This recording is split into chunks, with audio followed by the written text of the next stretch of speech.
Graça e paz, meus queridos, que maravilha estar mais uma vez aqui para poder ouvir a palavra do Senhor e, claro, como diz o quadro, ouvir e agir, ouvir e ver como podemos colocar em prática esta verdade bíblica, praticá-la no nosso dia a dia. E hoje eu quero falar com você sobre a necessidade de sermos frutíferos. Por que eu tenho que dar fruto? E o texto é João, o evangelho que João escreveu, no capítulo 15, os dois primeiros versículos. Versículo 1 diz assim: Eu sou a videira verdadeira e o meu pai é o viticultor. Toda vara em mim que não dá fruto, ele a corta, e toda vara que dá fruto, ele a limpa para que dê mais fruto. Jesus ele começa dizendo aqui as três posições que nós temos que entender: a posição do pai, que é o viticultor, aquele que cuida. Jesus é a vara, aliás, Jesus é a videira, e nós somos as varas, que estamos ligados à videira. Consequentemente, por estarmos ligados à videira, nós recebemos da videira tudo o que é necessário para sermos frutíferos.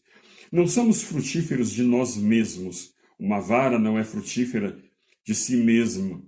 Ela é frutífera porque está ligado à videira, ao tronco, que por sua vez recebe nutrição, passa aos ramos que são frutíferos. E Jesus ele coloca aqui uma atenção, que quando esta vara ela não está dando fruto, ela é cortada. E mesmo a que está dando fruto, ela é limpa, ela é podada para dar mais fruto.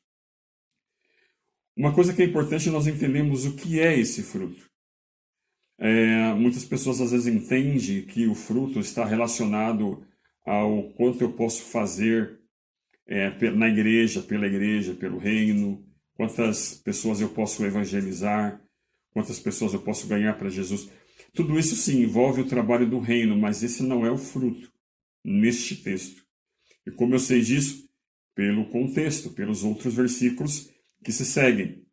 Jesus está falando, logo depois que ele vai falar sobre ser frutíferos, ele vai falar sobre o amor, que nós devemos amar a ele, que nós devemos amar o próximo assim como amamos a ele.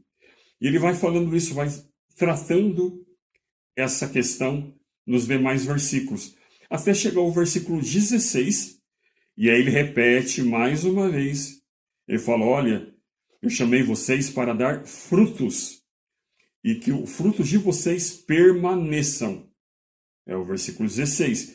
E aí, mais uma vez, ele retoma o contexto, dizendo que nós temos que amar uns aos outros, assim como amamos o Senhor, assim como Ele nos ama, que também nós temos que transferir esse amor para o próximo. Então, no contexto, nós entendemos que ser frutífero está além daquilo que só eu posso fazer pelo reino, pela minha comunidade, pela minha igreja, pela minha instituição. Está ligado, o ser frutífero está ligado aos valores que eu tenho como cristão. Aquilo que eu faço no meu dia a dia, o meu comportamento.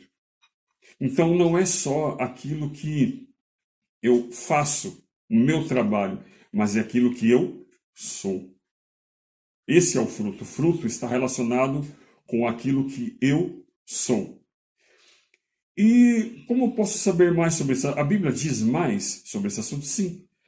Ela mostra, inclusive, uma lista de o fruto do Espírito, lá em Gálatas. Vamos lá para Gálatas, no capítulo 5, no versículo 22 e 23. Diz assim, Gálatas, capítulo 5, verso 22 e 23. Mas o fruto do Espírito é o amor, o gozo, a paz, a longanimidade, a benignidade, a bondade, a fidelidade, a mansidão, o domínio próprio. Contra essas coisas não há lei.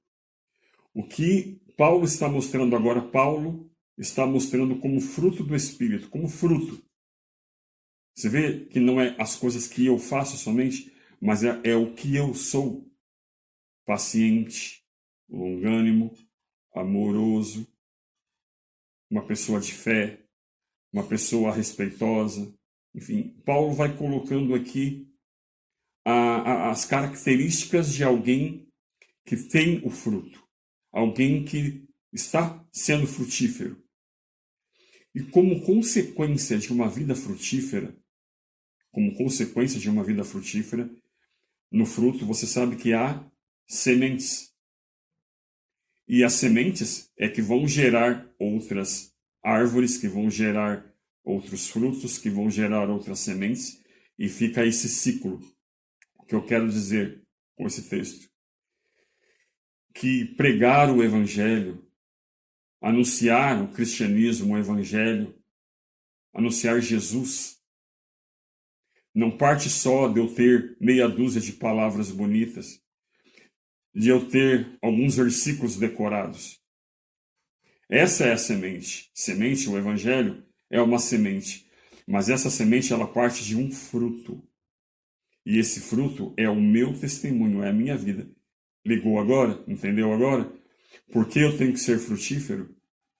Porque se eu não for frutífero, eu só vou ter lá um punhado de semente. Só um punhado de semente aleatória. Não tem sentido. Para que eu tenha semente, eu tenho que ter fruto. Para eu ter fruto, eu tenho que estar ligado na videira. Para eu ter fruto, eu tenho que ser cuidado por essa videira, limpo por essa videira, pelo viticultor, pelo Senhor que cuida. Eu tenho que ser podado, eu tenho que ser tratado, eu tenho que ser limpo. Entende agora o texto?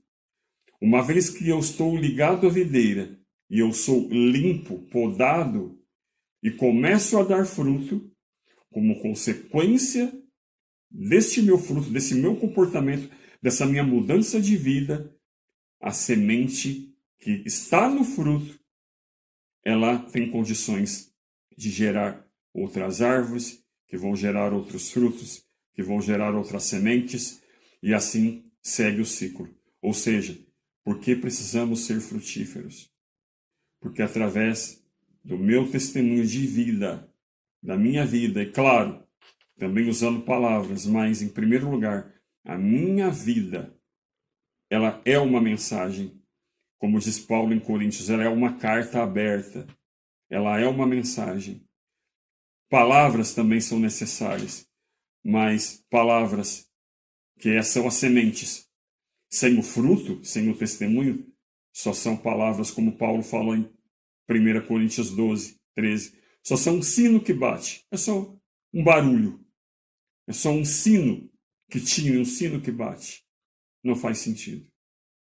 Agora, se eu tenho palavras, tenho semente, mas eu tenho fruto.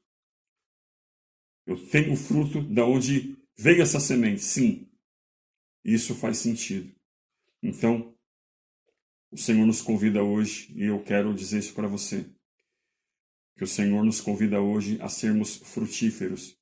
Ou seja, em outras palavras, como nós aprendemos aqui, o Senhor nos convida a, de verdade, a ter uma mudança de vida, ter um testemunho cristão, a não falar Jesus, a viver Jesus.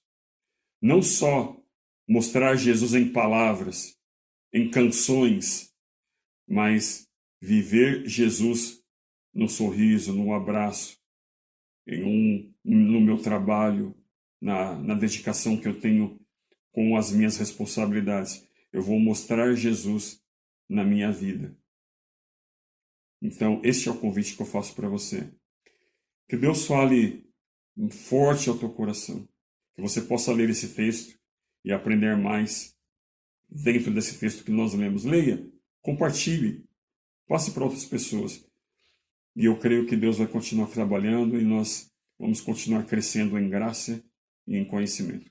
Que o Senhor te abençoe e te guarde e que vamos crescer na graça e no conhecimento. E eu te espero para a nossa próxima reflexão. Deus te abençoe. Fique na paz.